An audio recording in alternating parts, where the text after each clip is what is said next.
안녕하십니까. 육상 대선 국제선거감시단 기자회견 및 간담회에 오신 여러분을 환영합니다. 오늘 행사는 Youth Election for Fighters와 CPAC 코리아의 주최로 진행됩니다. 저는 오늘 사회를 맡게 된 YFF의 대표 이서진입니다. 감사합니다. YFF의 한국어 이름은 2030 부정선거 파이터즈로 저희는 한국의 부정선거와 싸우기 위해서 만들어진 2030 청년들의 단체입니다. CPAC 코리아는 한국의 보수주의 발전을 위하여 학자들, 운동가들, 한미 간 교류를 활성화시키고 보수주의 가치를 창달하기 위해서 2019년에 창립되어 오늘까지 이뤄오고 있습니다. 간단히 오늘 행사의 순서를 소개해드리겠습니다. 세션 1에서는 30분가량 국제선거감시단의 기자회견과 성명서 낭독이 있겠습니다. 또 15분간 기자 질의 응답 시간이 있겠습니다. 영상을 관람한 후 세션 2에서는 1시간 20분간 청년 주도 간담회가 있겠습니다. 이때 한국 선거의 핵심 쟁점에 대한 청년들의 간단한 브리핑과 함께 Q&A를 진행하겠습니다. 또 자유로운, 여기 현장에 오신 분들도 자유롭게 Q&A를 할 수 있는 시간이 마련되어 있습니다. 이후 10분의 쉬는 시간을 가진 후 외부 연사들의 순서가 있겠습니다. 마지막으로 50분간 진행되는 세션 3에서는 한국과 감시단 측 전문가들이 공정한 육상 대선을 위해 세워야 할 대책에 대해서 최후 제언을 하는 간담회가 있겠습니다.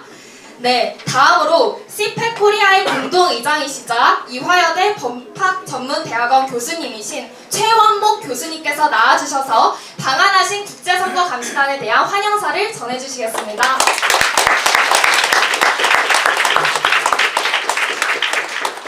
안녕하십니까. CPAC 코리아를 대표해서 우리 의장을 맡고 있는 최원목 교수입니다. 저희가 우선 굉장히 힘든 와중에서도 우리 국제 조사를 위해서 방한해 주신 세 분의 우리 국제 조사위원 그랜트, 몰스 그리고 존, 이 세 분께 뜨거운 박수로 환영해 주십니다.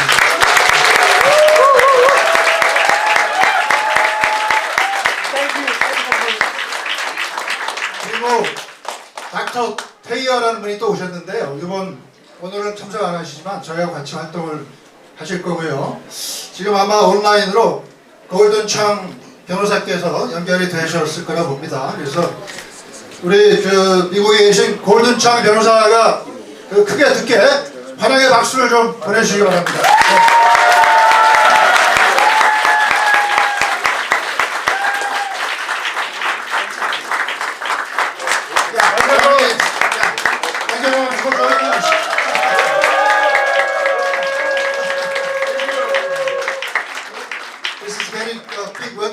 Welcoming applause to you. I think you will personally deliver our message to President Trump as well as to American media. Thank you very much for joining us.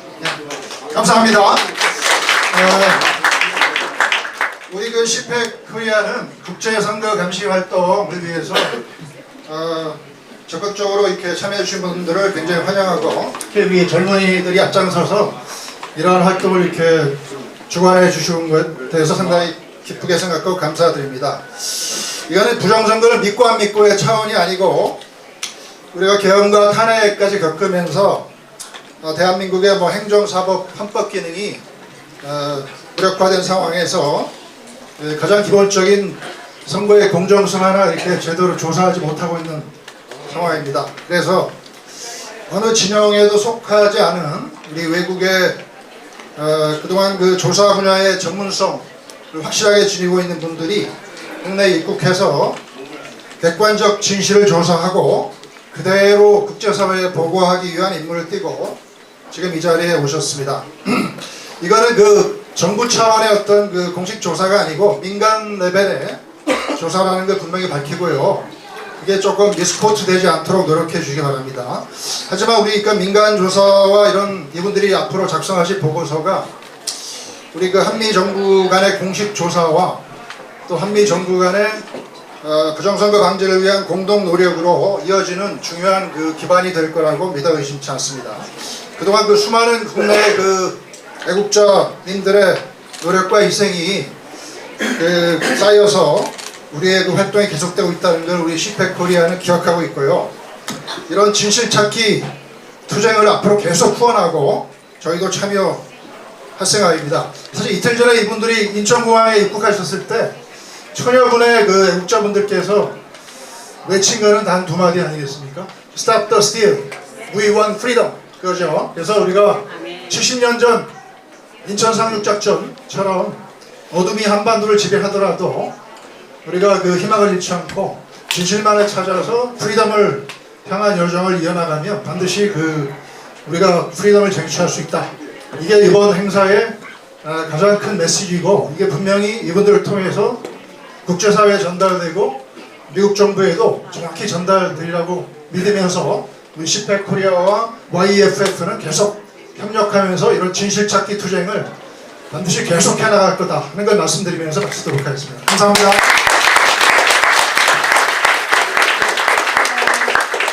감사합니다.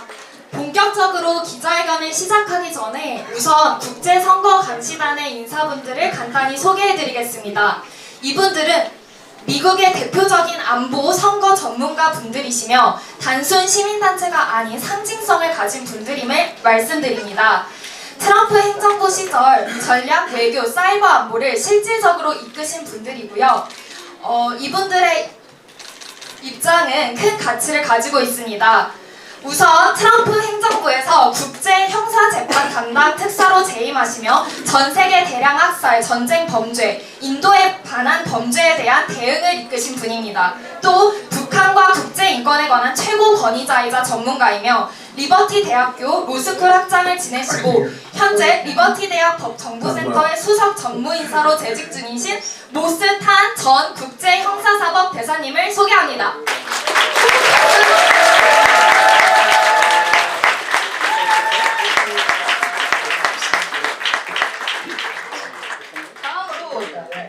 퇴역 미 육군 대령으로 33년간의 군 복무를 마친 후 국방 및 사이버 안보 분야에서 다양한 역할을 수행해오신 분입니다. 국방부와 국토안보부의 사이버 안보, 기술, 핵심 인프라 프로그램을 지원하셨고 실리콘밸리의 국방혁신단 설립에도 기여하셨습니다. 또 백악관 국가안보회의에서 근무하시며 사이버 안보 정책과 전략, 국제 업무를 담당하신 분입니다. 미국 내 선거 시스템에 대해서 비판하며 선거 감시의 중요성을 강조해 오신 존 밀스 대령님을 소개합니다.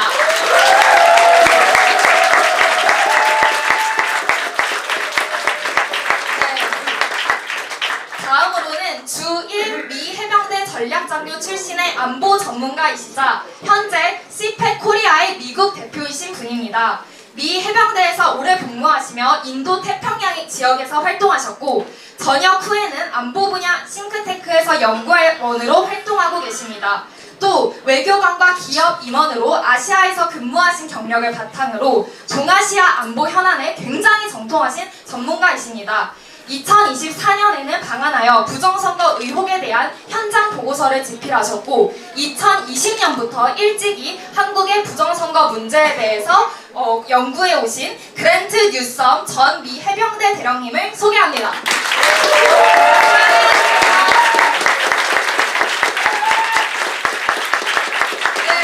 다음으로는 이 현장에 나와 계시지는 않은데요. 온라인에 함께하고 계시죠. 네, 미국의 정치학자이자 국가안보 전문가로 중국의 부상과 선거 전략 그리고 미국의 대응 전략에 대해서 특히나 집중하시는 세계적인 권위자이십니다. 시카고 대학교 정치학 박사이자 하버드 펠로우로 활동하셨고 현재는 아이슬란드 대학교에서 정치학 교수로 재직 중이시며 Center for Security Policy에서 중국 정책 프로그램의 책임자로 활동하고 계십니다. 중국 공산당의 위험성을 지적하시는 브래들리 테이어 박사님을 소개합니다.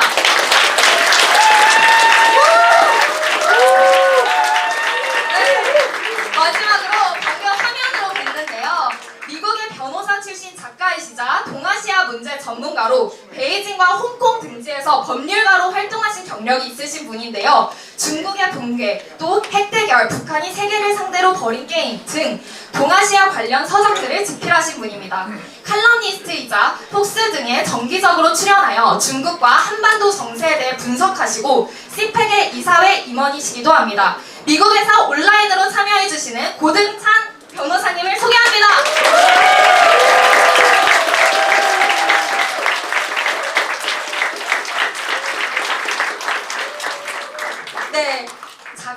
먼저 세션 1 순서로 기자회견과 기자 질의응답을 시작하겠습니다. 우선 국제선거감시단의 대표 모스탄 전 대사의 인사말이 있겠습니다. It's great to be here with you, and we were touched and overwhelmed by the welcome that we've received, starting from the airport and here at this gathering. And we are here to strengthen and to support and to bolster your democracy. Thank you.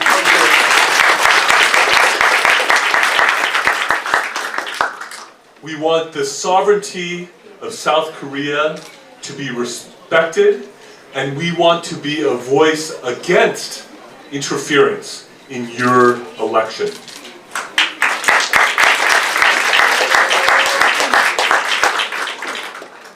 Elections are at the heart of democracy, which is supposed to be for the people and by the people. And when your votes count fairly, when your votes can be identified as your votes, that is critical for the flourishing of your democracy.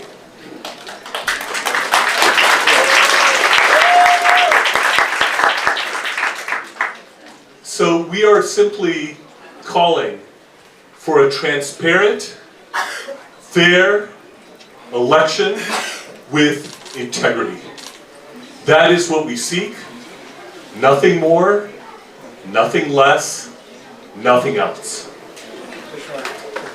This is something that should be considered foundational, should be considered basic, should be considered central in your democracy, and we are here to help support that.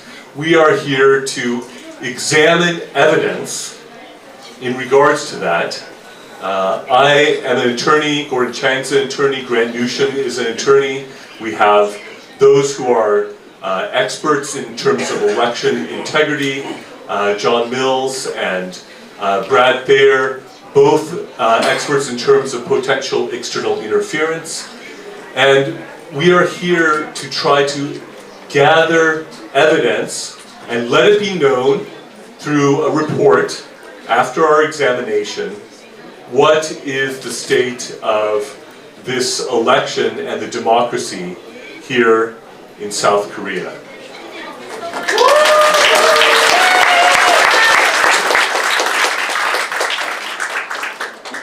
One of the things that I want to encourage the Korean people to notice is that when there are people who are ridiculed as election conspiracy theorists, or those who are attacked as election fraud enthusiasts, note, this is not evidence. This is not any reason, or is not a reasoned defense of the elections here. It is simply name-calling, an attack that has no real content to it. We want to look at the evidence. That is what matters. We want to look at the facts, we want to look at the evidence, and no amount of name-calling or personal attacks counts as evidence. And thus, we are here to invite all who are involved in this process to meet with us. We are here to invite the National Election Commission to be transparent, to give us full and free ability to be able to examine what is going on, whether it's the electronic voting system, whether it's the voting from abroad, whether it's early voting, whether it's voting on the day, whether it's through mail-in.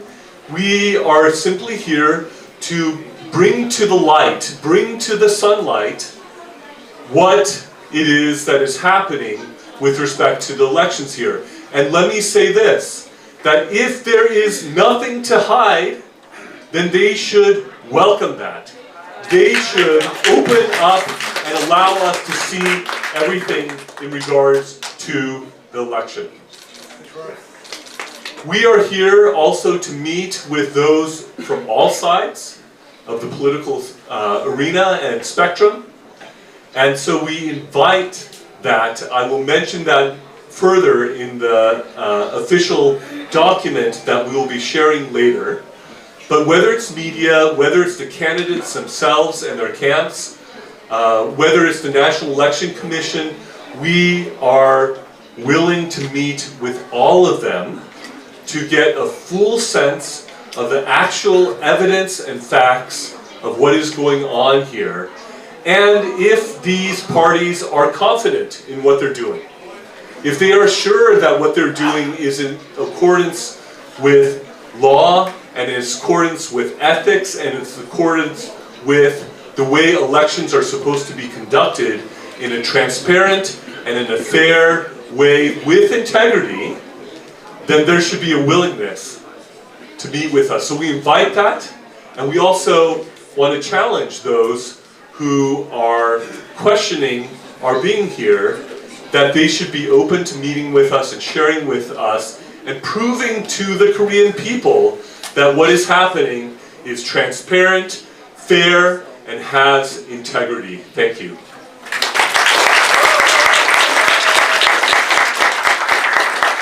감사합니다. 다음으로 온라인으로 참여해주시는 고든창 변호사님의 인사말이 있겠습니다.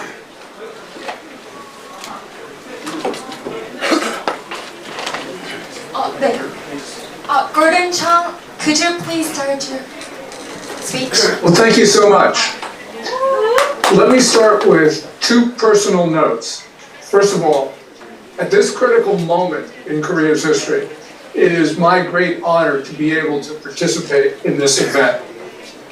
And second, I apologize for not being able to do so in person.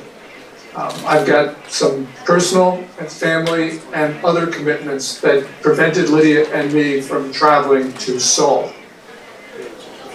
As we can see, election monitors have come from the outside to Korea, and the question is why? Well, why is because Korea has now become the front line of freedom. There have been dangerous domestic elements, aided by those from China and North Korea, that want to seize power. And as we all know, they have filed 36 impeachment motions to paralyze an elected government. They impeached and removed the president, Yoon Suk-yeol. They then impeached the acting president. And after that, they threatened to impeach the replacement for the acting president.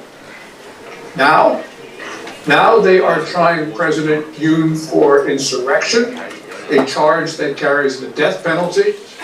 And that leads us to where we are today. As Morse said, there is an election, June 3. Elections, as Morse said, are foundational. This one is absolutely critical, because right now, so much is at stake. What's at stake? Well, nothing less than the continuation of South Korea's democracy, and perhaps the continuation of the South Korean state. That's what makes June 3 so important, because everyone has to ensure that this is not the last election in South Korea's history. That's the summary, and let's get started. And the topic is election fraud. The issue of election fraud didn't start with President Yoon's impeachment and removal. It didn't even start in the 2020 National Assembly elections. But that's where we'll begin today. The balloting in 2020 resulted in unexpected and overwhelming victories for leftist candidates, as early voting tipped district after district in their favor. When you had so many uniformly narrow victories go to the leftists, that was statistically improbable. At the time, an observer said, either God did it or there was ballot rigging. Well, in all probability, it wasn't the Almighty. In all probability, it was humans. And some of those humans actually came from China. We know that the National Election Commission, in their infrastructure, used equipment from Huawei Technologies, the Chinese company. And we also know that Huawei Technologies equipment is susceptible to interference from Beijing. But there was also reporting, unconfirmed, but there was reporting that the leftists cooperated with Tencent, which is a Chinese internet giant, to develop an algorithm to switch votes that had been cast in the early voting. And indeed, South Korea had a system that looked like it was designed to be susceptible to ballot rigging because of the early voting features. 2 years after that, there was a presidential election. President Yoon was selected, but his margin was much narrower than people thought it would be. Certainly the polling and the election results didn't match. And in 2024, there were again National Assembly elections, this time giving the leftists an unprecedented majority in the National Assembly. And in 2024, like in 2020 and 2022, the polling and the results did not match. Now, of course, you can have one election where the polling and the balloting don't match, but when it happens consistently, and it's happened consistently in your country, then that screams election fraud. Now, this election fraud has had consequences because you now have a lopsided government. Today, the leftists who are running for presidency, they are more ruthless, they are more socialist, they are more China-loving, they are more North Korea-loving, they're more American-hating than leftists in the past. And that, of course, must be of concern. So, the existence of the Republic of South Korea, the Republic of Korea, is at stake. Freedom is at risk, democracy at risk, everything is at risk. But patriots, take heart. Patriots, take heart, because we fight together, we struggle together, we will prevail together. We are brothers and sisters, and we are one. We go together.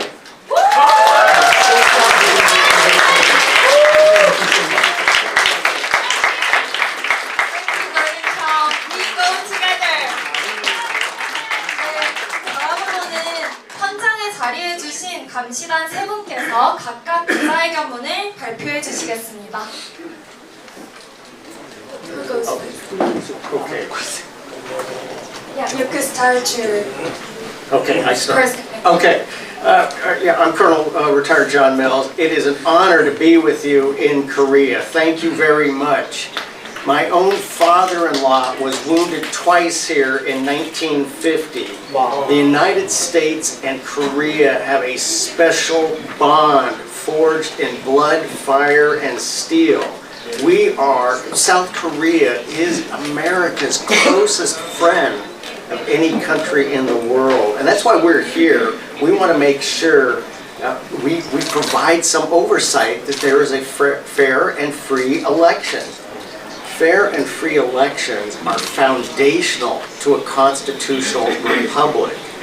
They are so important. They have to be transparent. They must be transparent. Government agencies must be transparent to the people. The government works for the people, not the other way around.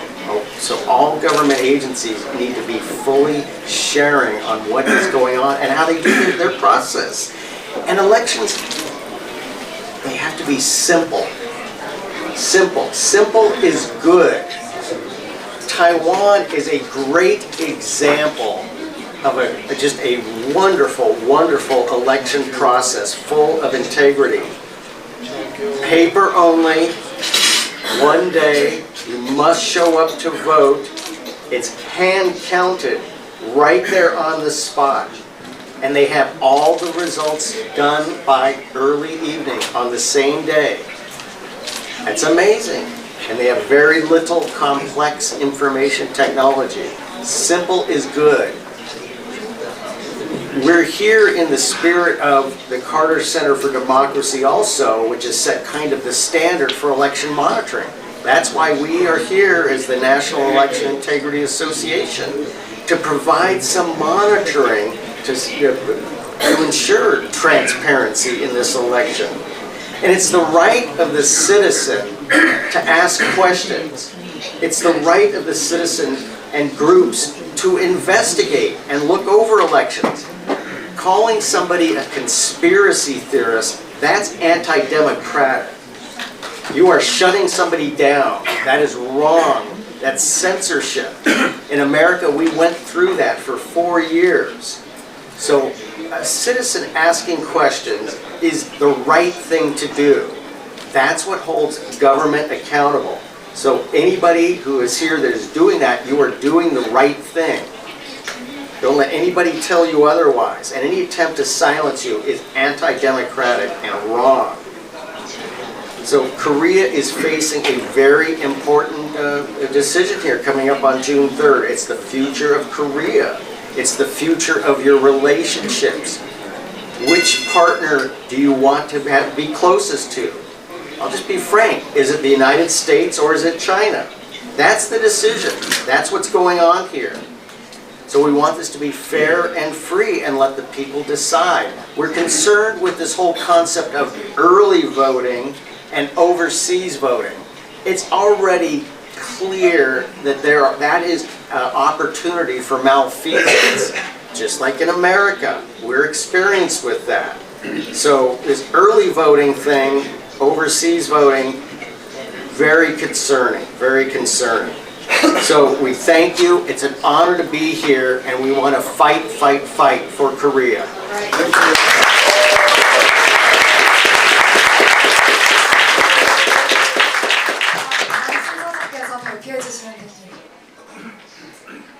Okay, well, thank you very much for having me.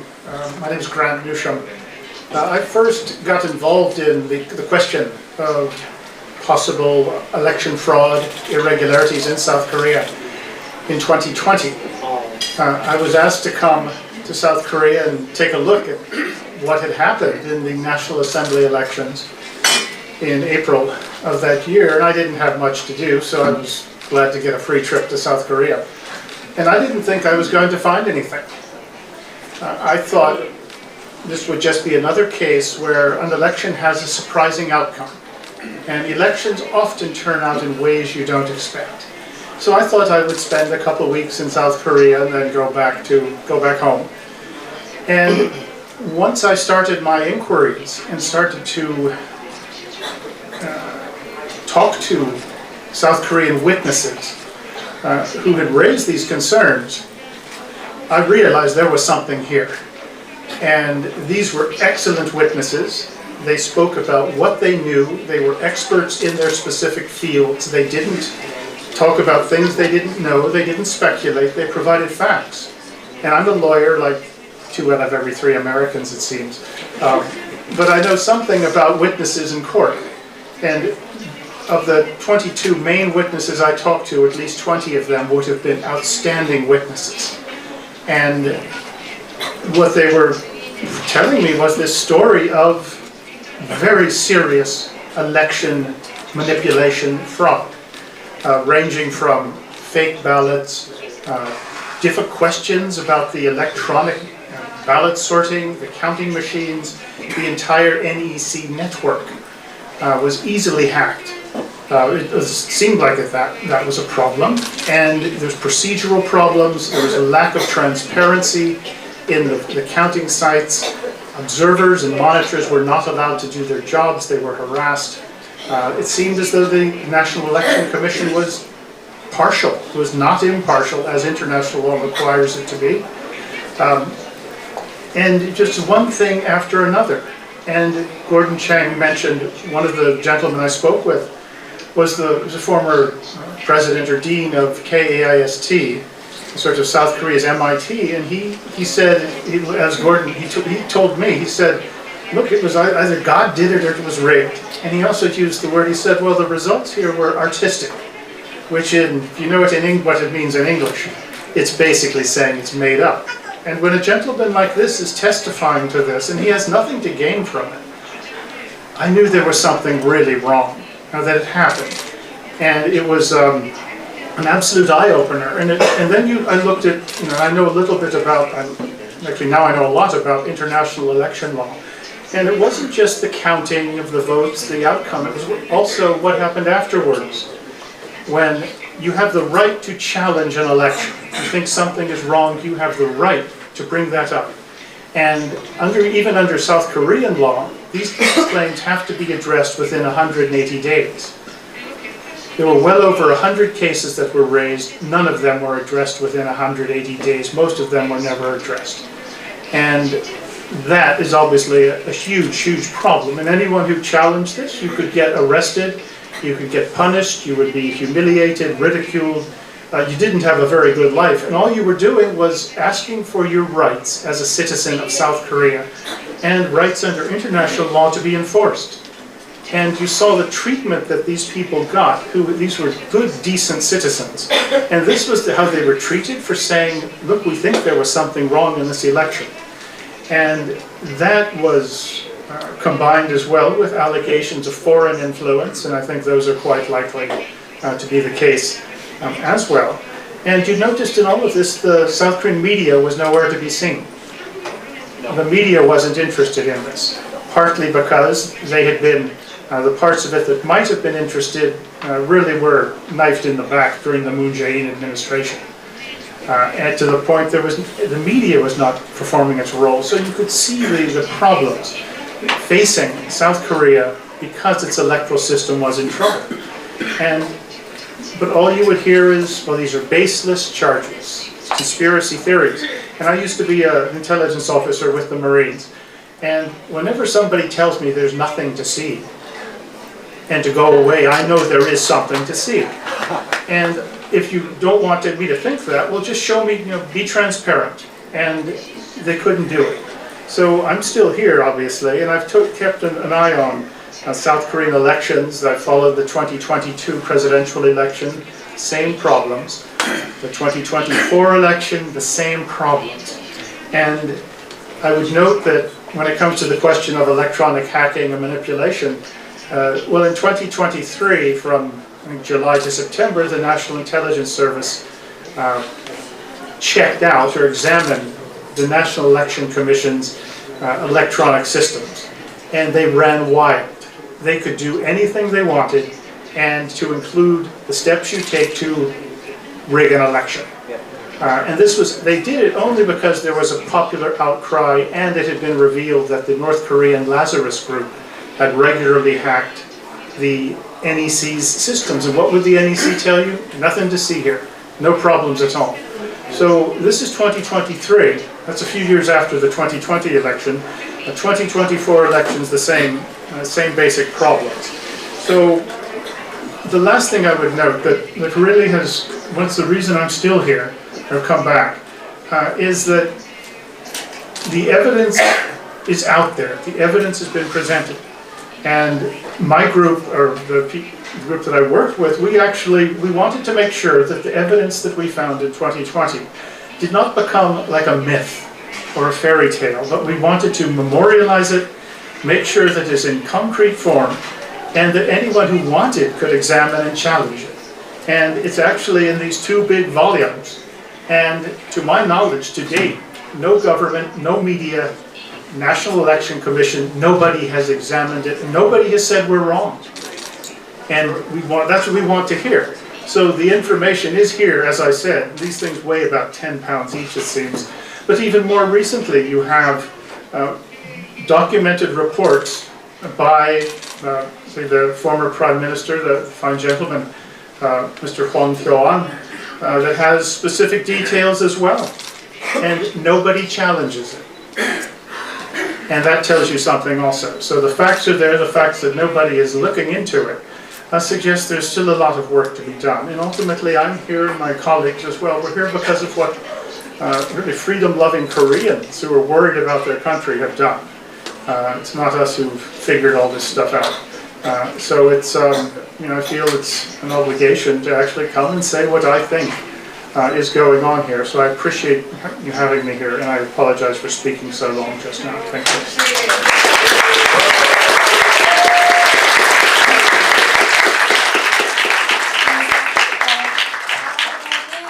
모스탄 대사님께서 성명서를 낭독해 주시겠습니다.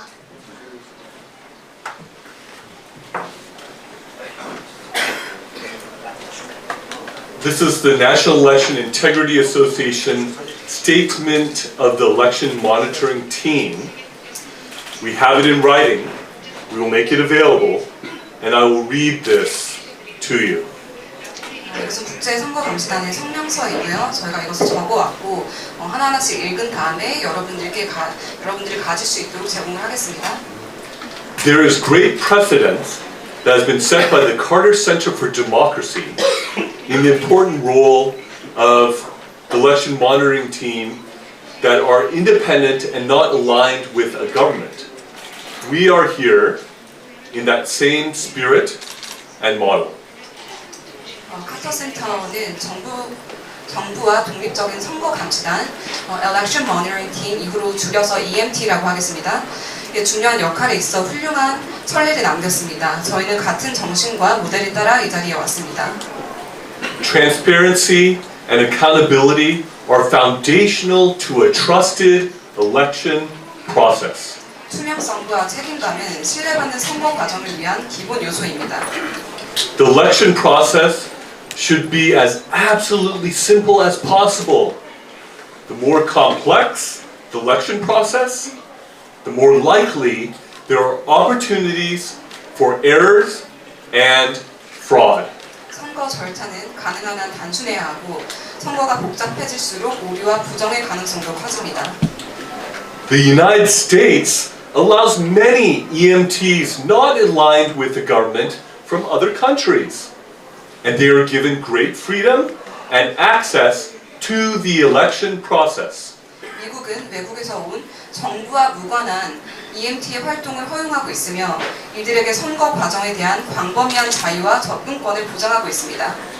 We are willing to meet with all political parties, all media, and all relevant parts of the South Korean government. We will be sharing our findings during our visit broadly with many media sources who have already indicated their willingness to meet with us. 저희는 모든 정당, 모든 언론, 그리고 대한민국 정부의 관련 부처와의 만남을 환영합니다. 이미 저희와의 면담 의사를 밝힌 여러 언론들과 함께 방문 기간 동안 저희의 관찰 결과를 널리 공유할 예정입니다. An EMT is a healthy part of a democratic republic. EMT는 건강한 민주공화국의 중요한 일부입니다. Citizens asking questions about the election should not be silenced nor labeled as conspiracy theorists. This is censorship and should not be allowed in a democratic republic. 선거에 대해 질문하는 시민들이 침묵당하거나 음모론자라고 낙인 찍혀서는 안 됩니다. 이는 검열이며 민주공화국에서는 허용되어서는 안 됩니다.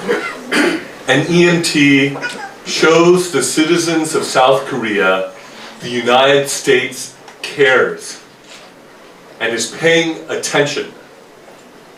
And this is critical to bolster the population of South Korea.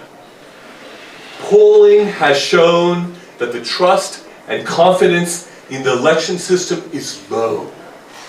One of the Carter Center metrics of untrustworthy elections. EMT의 존재는 미국이 대한민국에 관심을 가지고 있다는 강력한 메시지를 전달하며 이는 한국 국민들에게 중요한 신호가 됩니다. 여론조사에 따르면 선거 시스템에 대한 신뢰와 확신이 낮은 것으로 나타났는데 이는 카터 센터가 신뢰할 수 없는 선거의 지표 중 하나로 보고 있는 문제입니다. The presence of an EMT is a significant deterrent to foreign malign influence operations. EMT의 존재는 외국의 악의적 개입 시도를 억제하는 데 중요한 역할을 합니다. There will be a report prepared and shared widely, including with the South Korean and the U.S. governments. 저희는 대한민국 및 미국 정부를 포함하여 보고서를 준비해서 널리 공유할 예정입니다. Thank you. 감사합니다.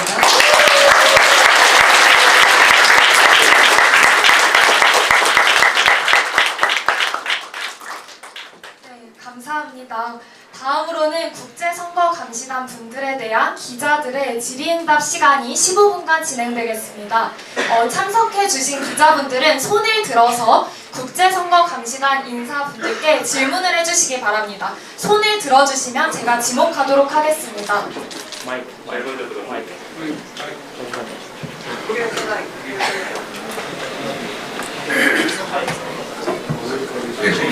네, 안녕하십니까. 스카이데일리 허경 기자입니다.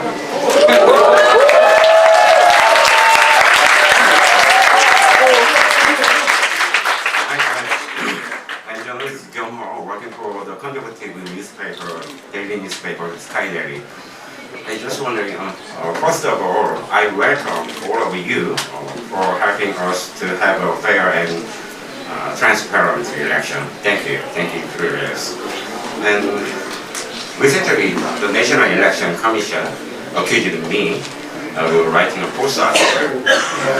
Of course, I don't agree with that, but the article was that was about the apprehension, the arrest of 99 Chinese spies, and President Yoon Suk-yeol's imposition of martial law.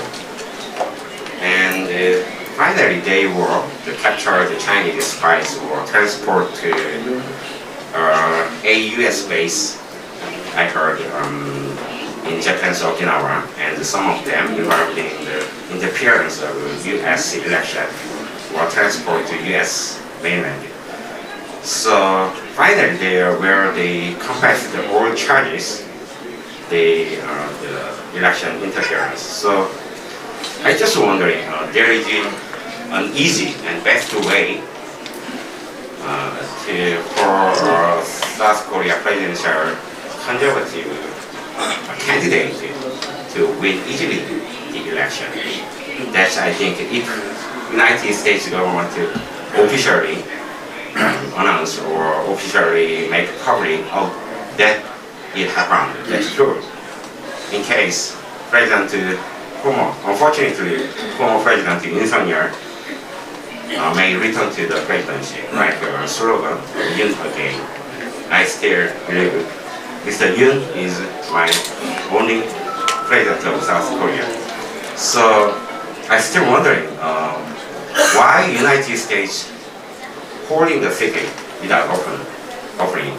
So today, seven sources I have, they still keep talking to me. That's not fake news, and that's truth. Of course, like the court also rejected my warranted, and they said they ruled a legal dispute was expected. That means nobody can say it fake news at this moment. So I just mentioned before, I wondering about that. If U.S. officially announced that it happened, in case South Korea conservative candidate will easily the election. So I just wondering about that. This is a question, final question. Do you know any information on what's going on between two countries, US and China? And if you guys believe this was true, exactly what time the truth of secret operation, experts saying black ops will be released? Thank you. Advice.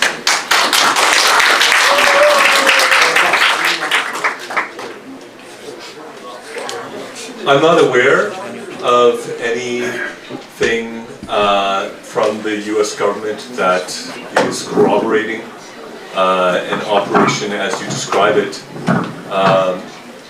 Obviously, something happened on the time that President Yoon declared martial law.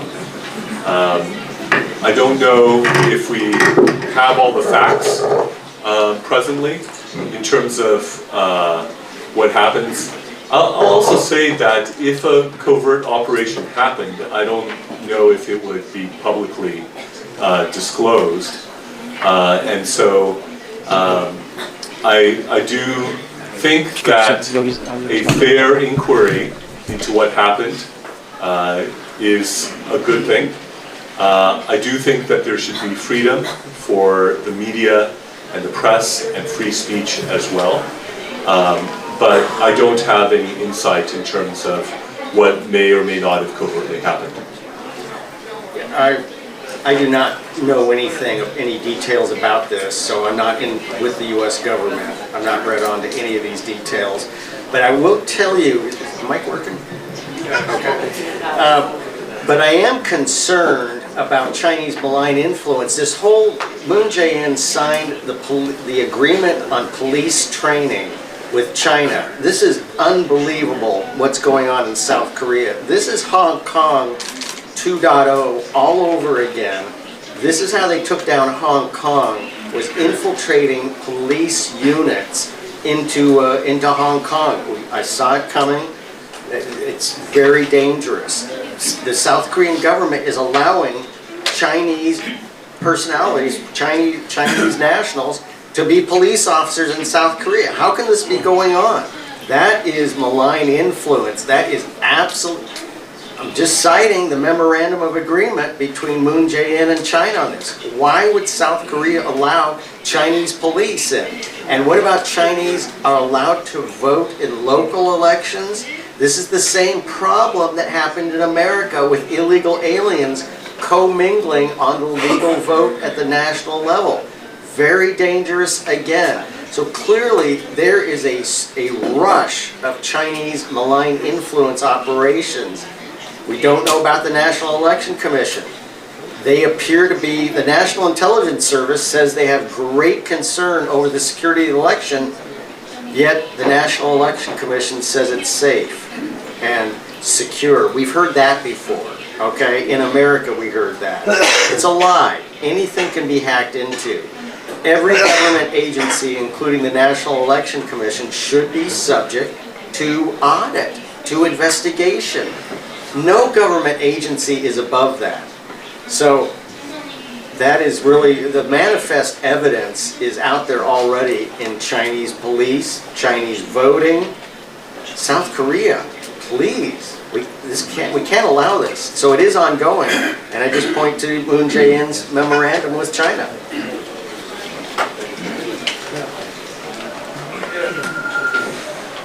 I will just make a quick comment. I've heard that rumor about the 99 Chinese spies grabbed and taken to Okinawa. I don't think that's likely. That's just my take on it. But what John has said, what you're seeing with this, the problems with the South Korean election system, this is, I think, part and parcel of a really effort by the People's Republic of China ultimately to dominate South Korea. You ask yourself, who benefits from chaos in South Korea? Who benefits from a leftist takeover? And Beijing, basically. And the way to do that, and you're seeing that happen, is through the National Assembly. And if you can use the electoral system to get overwhelming control of the National Assembly, you can then make it impossible for a president to govern. And we're seeing something similar that has gone on in Taiwan recently, where the pro-China KMT made life very difficult for the democratic, for the freedom-loving President Lai. And they used the same tactic. So I think we are seeing really a Chinese political warfare effort to dominate South Korea and to get a favorable regime in. And South Korea is not the only country facing that problem. So just a couple observations. General Kushner, one of my key sources, he said through my messenger, that's true, recently. So, in the way of Trump. Yes, I think the next question. Yeah, 네, 죄송하지만 이제 시간 관계상 다음 질문자도 받도록 하겠습니다. 그리고 양해 부탁드립니다. 질문을 조금 간단하게 해주시길 바랍니다.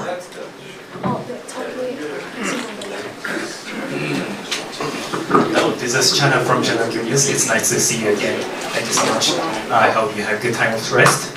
I would like to ask a question about the U.S. and South Korea relationship. First of all, we've had reports that U.S. is considering redeployment of 4,500 troops to Indo-Pacific instead of staying in South Korea.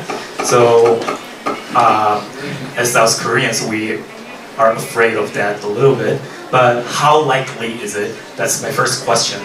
And second, if, I will not say the candidate's name, but if a pro-China candidate were to win and the South Korean nation becomes pro-China, would there be a chance of more redeployment or even withdrawal of U.S. troops from South Korea? Thank you. I would want to start by saying that the troop level of the United States military here in South Korea has gone up and down within a range over the years. And so I don't think you would need to be too alarmed or too concerned if there is some adjustment to that. Now, if there was a complete withdrawal, that I think would be a different story. But I don't think that's really being contemplated. There's a mutual defense treaty that was signed and ratified between South Korea and the US. And I think the US knows that the single biggest deterrent against potential North Korean aggression against South Korea is the US commitment to defend South Korea. I will also say this, the South Korean forces have gotten stronger and stronger in general. And so the ability of South Korea to defend itself, I think, has gotten stronger over the years, over the decades as well. And so that should be recognized as well. But I think South Korea is critical in the geopolitical space in regards to how America, the American government thinks about the Indo-Pacific as a counter to the Chinese Communist Party. And so South Korea is an important part of that, such a key ally. And I would beware of attempts by media sources and places like that who would try to weaken the confidence that South Koreans have in the US-Korean alliance. I have heard that from South Korean governmental officials, and I think it's overblown, to be honest.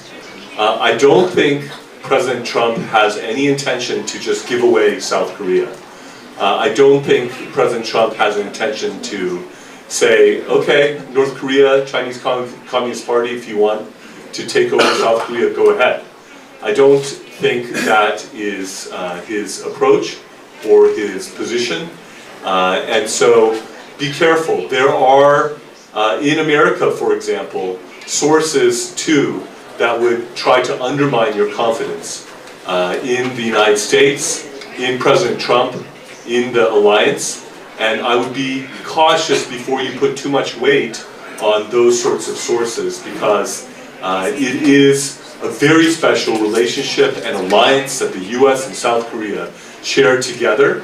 And I think there should be confidence in that rather than doubt and insecurity in regards to it. And so I want to encourage Korea to know that the US cares about South Korea and considers it to be such a close ally, and there should be confidence in that, there should be assurance of that, and I want to encourage that sort of confidence and assurance. 질문자가 많으신데요. 지금 저희 순서상 다음 순서로 넘어가야 되는데 다음 순서의 Q&A 시간이 아주 길게 있습니다. 한 분만 더 받겠습니다. 나머지 분들은 Q&A 시간에 해주시면 됩니다. Okay, my name is Don Kirk. I'm a journalist here. One of the undersecretaries of Defense, Mr. Colby, Elbridge Colby, has said the U.S. should concentrate on China and not so much on Korea, and that Korea should do more for its own defenses. I wonder what you think of this, Mr. Colby's position, and whether or not you think regardless of the outcome of the election, whether the kind of military exercises that we've seen for the past 3 years will continue in full force. The previous president, of course, wouldn't allow such large exercises, but Mr. Yoon did. And I wonder whether you think those exercises will continue, or whether the U.S., while focusing on China, will not want to emphasize Korea so much, and how is Korea likely to respond to that U.S. position? Thank you. I'll go ahead and respond to that. Thank you, Don. Now, first of all, Pearl just showed me a U.S. Forces Korea press release that just happened, that actually they are not going to withdraw forces. So this is just came out from U.S. Forces Korea. So I'll read it here. There was controversy over the truth of a foreign news report claiming that the Trump administration in the U.S. was considering a plan to withdraw thousands of troops from South Korea and redeploy them. U.S. Forces Korea officially denied the report and saying it is not true. So U.S. Forces Korea said no. But as far as Bridge Colby's comments, I would just say you have to put that in the category of deliberative and pre-decisional. And a lot of times these, it's also a tribute, as the ambassador said. I mean, I did my tour here in 91, 92, right after the first Gulf War, and the Korean military of today is absolutely magnificent. The Army, the Navy, the Air Force, the Marines, the Coast Guard. South Korea has an incredible military force that I just wouldn't even have imagined back in 91, 92. It's a compliment to the incredible work of South Korea. Their military, the country, the military, the defense industry. I think it's a hat tip and an acknowledgement that South Korea is, we like to call it, punching way above its weight as far as its military power. So I think you have to put this into the, we could focus perhaps on other things in the future, because South Korea has our right flank in the First Island chain, and we do consider Korea part of the First Island chain. To be, South Korea has it with their absolutely incredible military. So these things take time also. When I was here in 91, 92, I mean, it took almost 30 years to move just internally within Korea forces. So I would just put that in the category as deliberative, pre-decisional, and just treat it as such. I'll just add a little bit, Mr. Kirk, to that. I doubt Mr. Colby wants to be the next Dean Acheson, so I don't think the United States is going to lose focus on Korea or its importance. And when this administration starts talking about allies pulling their own weight, well, one of maybe 3 allies that I'm pretty sure will fight is South Korea. That helps very much. But what one does have to ask, though, is could a future South Korean administration say that sees Americans as an occupying force, or that is just well disposed towards China and North Korea, could that weaken the relationship?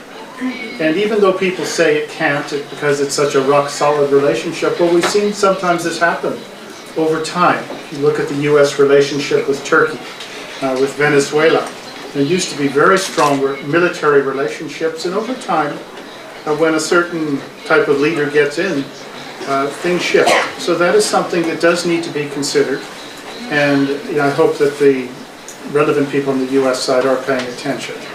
But if that does happen, it's not going to be because the United States lost interest, to my way of thinking. If I might give a little bit more color to Grant's reference to Acheson, Secretary of State Acheson had drawn the Acheson line, and it included Japan, it included the Philippines, but it did not include Korea at that time. And so that is the historical reference that he's referring to.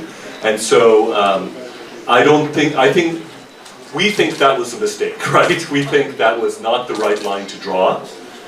Korea is very important, I think, to the security picture and to the geopolitical picture here. And I will also add this. South Korea has done better than NATO has done in terms of the South Korean contributions that have gone on.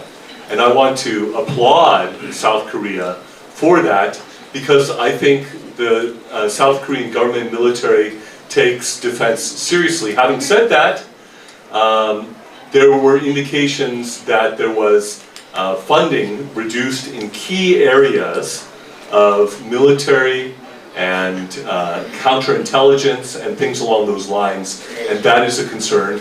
There have also been attempts in the US and here in South Korea to say that there should be a unilateral peace declaration by the United States that would make it so that the UN Central Command here in South Korea and the US forces would be deemed unnecessary because of that unilateral declaration.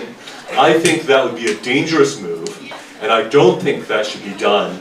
And there should be a keen eye here in Korea looking for those sorts of moves that would seek to put pressure on driving out US forces from Korea. That would be a grave mistake, I think.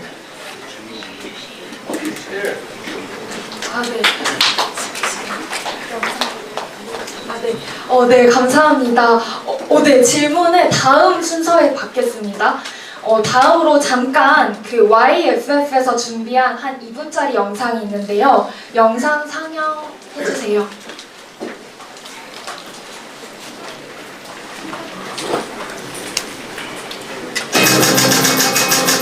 아니야. 2분짜리? 2분이요. 저희 먼저 영상 보여드리고. And we are going to fight like hell against the tyrannical Democrats and any Republicans who do deals with them. It will be your peril if you underestimate this movement again. I saw what happened. I watched that election and I thought the election was over at 10 o'clock in the evening. 선거를 관리하는 전산 시스템이 이렇게 엉터리 어떻게 국민들이 신뢰할 수 있겠습니까? And when I added it all up, the election was rigged. 이제 더 이상은 그냥 지켜볼 수만 없다고 판단했습니다. How do you not get impeached? Don't do anything. 자유 헌정 질서를 지키기 위해 비상 계엄을 선포합니다.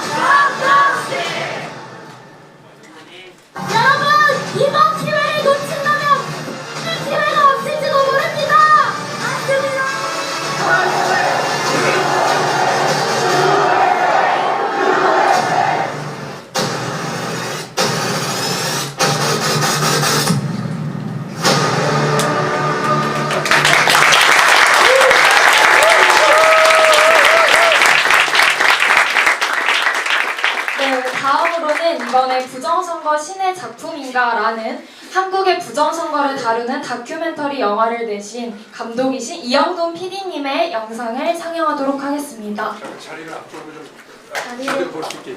네. 두분 세 분을 이쪽으로 모시는 게 나아요. 이게 서브타이틀이 있네. We can see it. 야야야. We can see it. Bring your yes to see this. We can see it. We can see it. Really? 저기서 볼 수 있게. 볼 수 있어요.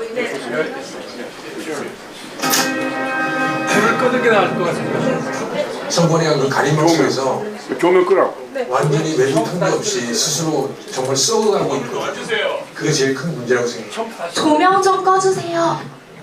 그 담당하시는 분은 조명 좀 꺼주시기 바랍니다. 완전히 끝날 뻔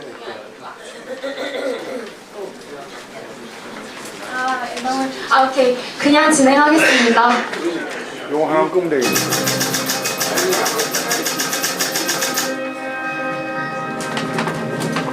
성권이가 그 가림막 속에서 완전히 외부 통제 없이 스스로 정말 썩어가고 있거든요.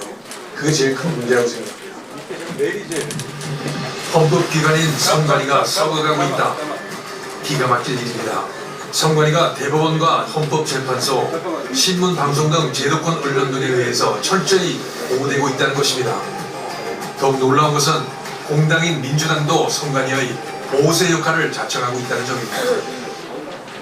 없기를 바라는 게 아닐까. 사실 없기를 바라는 마음 당연히 이해하죠. 이렇게 우리나라가 섞었을 리가 없다라고 생각하시는 마음 편할 수도 있어요. 하지만 받아들이셔야 돼요. 지금 선관위뿐만 아니라 이거를 부정선거가 아니라고 말하는 사법부도 썩은 게 맞고요.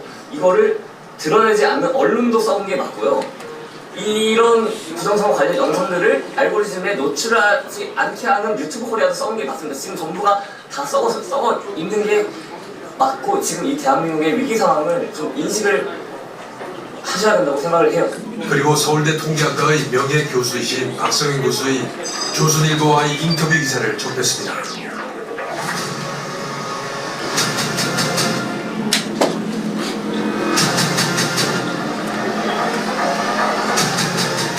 어떻게 이렇게 될 수가 있을까? 그래서 제가 사실 조선일보하고 인터뷰하면서 뭐라고 그랬냐면, 아무런 부정이 없이 있는 그대로 선거 결과다 팩트로 하면 이건 정말 신이 이렇게 만들어주려고 작정하고 이렇게 결과를 만들었다고 볼 수밖에 없다. 제가 그렇게까지 얘기했어요.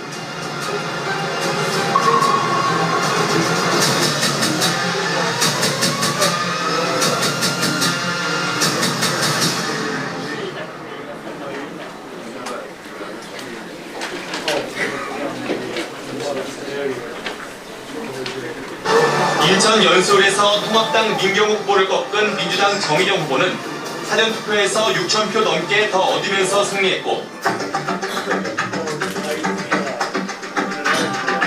보수의 텃밭에서 예상치 못한 일격을 받아 낙선한 민경욱 전 의원. 이 지역은 무려 24년 동안 우파 국회의원만 뽑아준 정말 진성 우파 동네입니다. 그런데 저는 우파에서 혼자 나왔고 좌파에는 2명이 나왔거든요. 이게 정의당과 민주당이 나왔어요. 그렇게 되면은 구도상 우파는 하나로 뭉치고 좌파는 둘로 갈라집니다. 표가 분산이 돼요. 그러면 그 구도상 제가 이기는 거죠. 근데 말씀드렸다시피 여기가 우파 동네거든요. 근데 졌대요. 대수의법칙에 의하면 당일 투표와 관내 사전의 득표율은 비슷해야 합니다. 그런데 민주당의 경우 관내 사전과 관내에서 당일보다 10%나 높게 났습니다.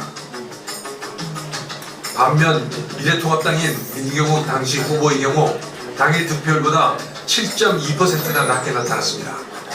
변칙이 나타난 겁니다.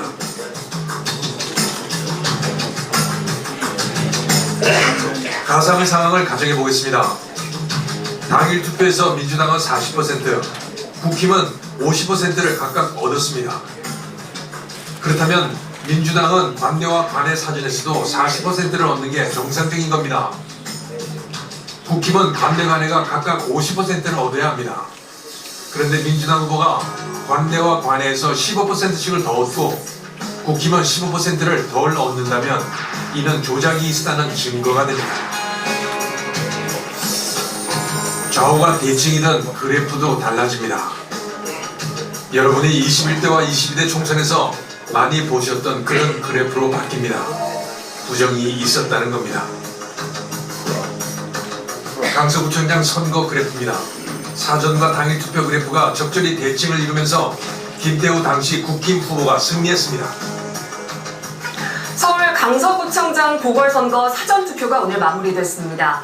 내년 총선 전초전으로도 꼽히며 KBS 보도 당시 국회의원 선거 1년 전에 있었던 예비 민심을 보여준다고 관심을 모았던 선거였습니다. 그런데 희한한 그래프가 등장합니다. 좌우 대칭이 완전히 무너진 전형적인 부정선거. 외부에서 인위적인 개입이 없다면 간은 종 모양으로 됩니다. 그러나 조작이 있다면 양쪽으로 갈라집니다. 광주광역시 광산구을 좌우가 적당히 대칭입니다. 개입이 없었다는 이야기입니다. 해남 완도 진도군도 마찬가지입니다. 20대 총선 민주당 정세균 후보는 사전과 당일이 비슷한 득표율을 보입니다. 새누리당 오세훈 후보도 졌지만 비슷합니다. 민주당 이지수 후보도 당일이 마이너스 3%지만 비슷합니다.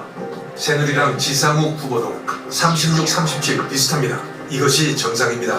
이렇게 해서 국회 전체 의석 300석 가운데 더불어민주당이 그런데 2020년 21대 총선부터는 이런 좌우대칭이 깡그리 무시됩니다. 미래통합당은 지역 통계를 보면 조작선거가 본격적으로 시작된 겁니다. 개헌 저지선인 능력을 더욱 확보했습니다.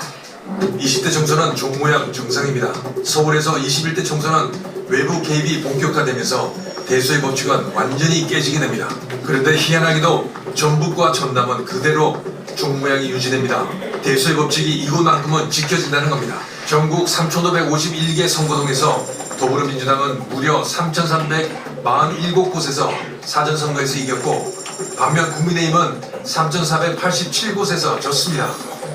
전국에서 무려 98%가 민주당이 사전선거에서 국힘당을 이긴 겁니다. 20대에서 정상이던 종 모양이 21대, 22대로 가면서 완전히 깨져버렸습니다. 지밸류가 39.5라는 확률은 지구 탄생, 그러니까 우주가 138억 년 전에 탄생하지 않았습니까?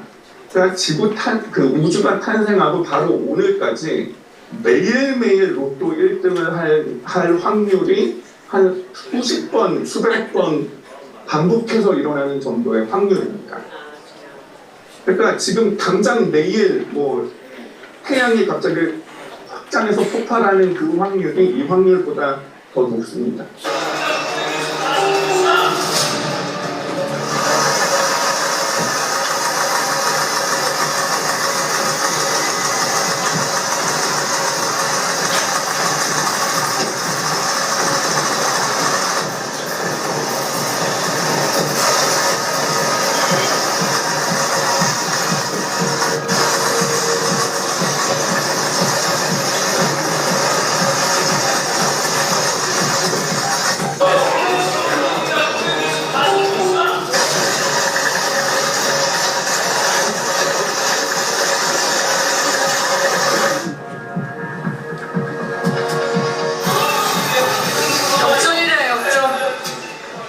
어느 정도 대칭을 이루는 그래프, 그냥 두면 김은혜 후보가 9만 표 차이로 이긴 거지만 10여만 표가 더해지면서 8,913표 차이로 김동연 후보가 당선됩니다.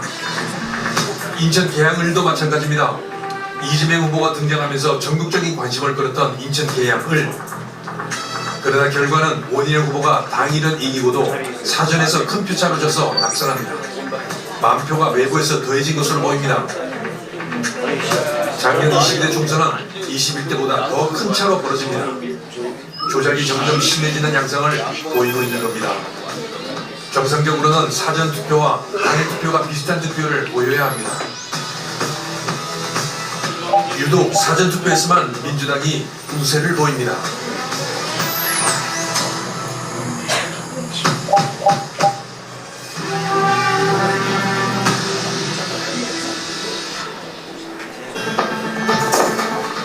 만일 조작을 하지 않았다면 선거 결과가 어떻게 달라졌을까?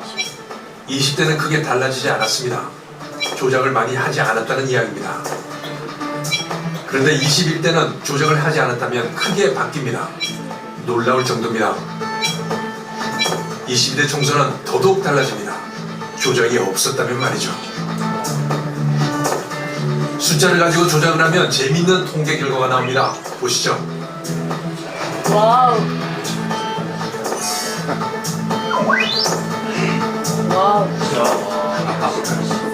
20대 대선 그래프는 조작의 극치를 보여줍니다. 우선 서울 지역을 보시죠. 보수의 텃밭이라는 강남과 서초를 포함 서울의 전 3구가 윤석열 후보는 사전이 마이너스 10%를 보입니다. 반면 이재명 후보는 사전이 10% 더 많습니다. 심지어 강남구의 각 동별로 보면 대치동, 압구정동에서도 이재명 후보가 사전 선거에서 10%를 앞서 있습니다. 이해하기 어렵습니다. 이는 경기도, 인천도 비슷하고 전국적으로 전라도만 빼고 거의 다 비슷합니다.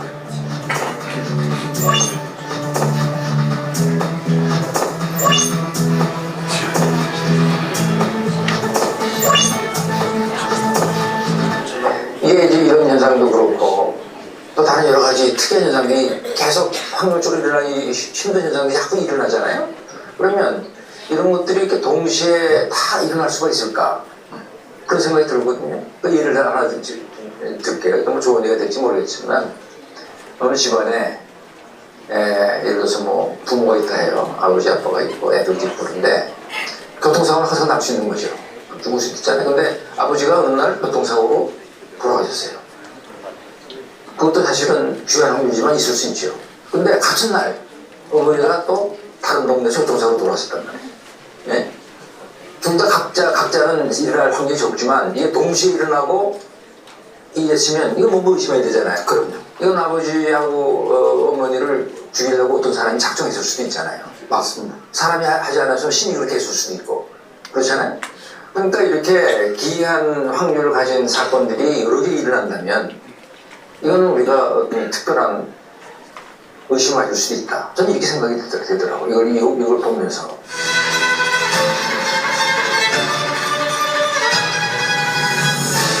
네, 더불어민주당 이재명 후보 47.8%, 국민의힘 윤석열 후보 48.4%, 초경합으로 예측됐습니다. 다시 한번 말씀드리겠습니다. 더불어민주당 이재명 후보 47.8%, 출구조사는 보통 당일 투표를 마치고 나온 사람들을 대상으로 누구를 찍었는지 확인하는 조사라 정확성이 매우 높다고 할 수 있습니다. 그러나 언제부터 당일 출구조사는 맞지 않습니다. 대신 사전 투표자를 전화조사한 것이 거의 정확하게 투표 결과와 맞아떨어집니다. 최근의 방송 3사 출구조사는 당일 출구조사와 사전 투표자 전화조사한 결과를 선관위가 제공하는 인구 통계 정보를 가지고 보정해서 얻은 값입니다. 선관위가 제공하는 인구 통계 정보란 것이 도대체 무엇이길래 최종 결과와 비슷할까요? 출구조사 결과치가 당일 출구조사와 다르다는 건 부풀려진 사전 투표자 수를 감안했기 때문이 아닐까 합리적으로 의심해봅니다. 통계를 중심으로 선관위의 몇 가지 주장에 대해 강력히 반발해봅니다. 첫째, 사전투표에는 젊은 투표자들이 많이 와서 민주당 지지율이 높다. 젊은이들이 사전투표에 많이 온다는 것인데 통계에 의하면 50대 이상이 훨씬 투표하러 많이 옵니다.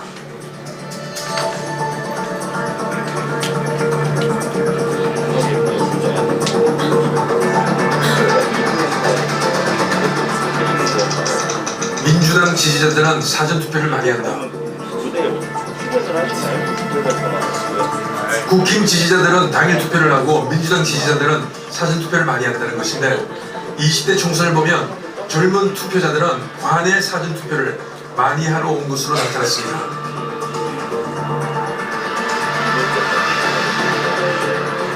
반면 사람들이 많이 몰리는 관내 사전투표에서는 젊은 층이 의외로 적습니다. 같은 젊은이들이 왜 관내에는 덜 몰리고 관내에만 많이 몰릴까요? 이상합니다.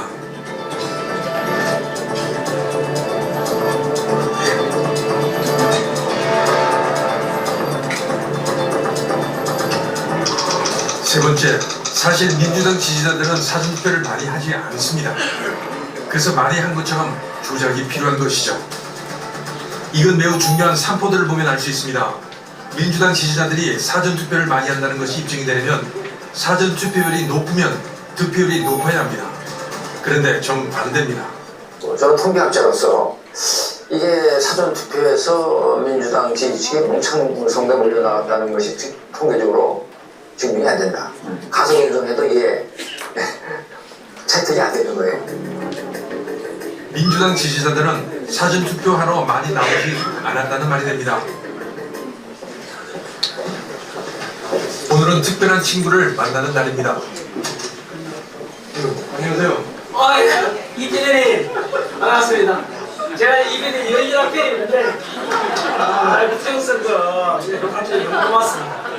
원래 하시던 일을 그냥 받았잖아요. 아니죠. 근데 전문가들 입장은 완전 달라요. 제가 부정선 이야기 먼저 올렸잖아요. 그렇죠. 원래 유튜브 올렸는데 그게 막 대박이 나가지고 사실은 터졌죠. 네. 몇백만 건 되니까 이제 민주당치로 고발했잖아요. 근데 원래 제가 저는 전문가가 아니잖아요. 근데 아니 저는 부정선 사람들 왜 전부 다 음모론이라 하지? 막 이래가지고 제가 알아가지고 진짜 자료 찾아가지고 이렇게 방송했는데 그거가 좀 발끈하더라고요. 국민들은 이러만 하고. 선관위에 대해서는 어떻게 생각하세요? 악성반 쓰레기까지라 제가 이게 여러 이야기했어요. 이게 또 팔이 참 무슨 놈의 비밀을 이런 있었으면 자신감이 안 돼요.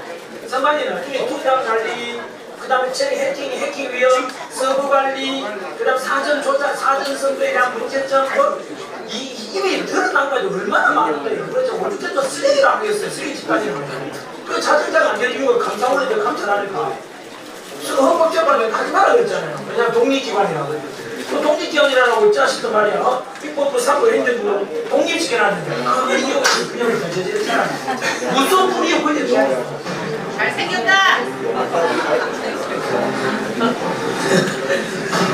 국회 소통관입니다.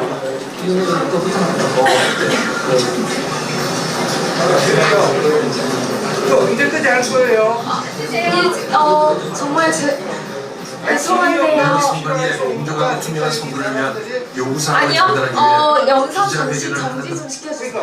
그 이영훈 PD님께서 이제 꼭 이 영상을 보여드리고 싶다고 이제 영어 자막까지 특별히 달아주셨는데, 네네네, 알고 있습니다. 그래서 좀만 이렇게 자제해주시면, 이해해주시면 감사하겠습니다. 그래서 네, 안타깝게도 이제 나중에 따로 영화 클립을 들여서 나중에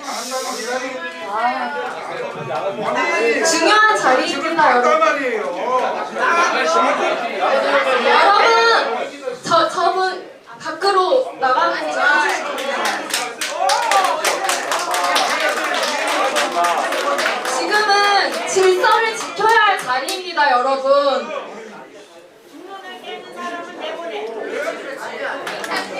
국제선거감시단을 중요한 자리이기 때문에 네, 퇴출시켜 주시길 바랍니다. 네. 퇴출시켜 주시고요. 네, 다음으로 진행을 하겠습니다. 네, 영상은 나중에 따로 보내드리도록 하겠습니다. 네, 황교안 전 국무총리님께서 이제 세션 2 청년 주도 간담회 시작하기 전에 나와주셔서 잠깐 인사말을 해주시면 감사하겠습니다. 네, 부정선거를 말씀해 오신 정치인, 한국의 정치인 중에 한 분이십니다. 이호근 방송 구독, 좋아요는 좋은 방송을 만드는 데 큰 힘이 됩니다. 감사합니다.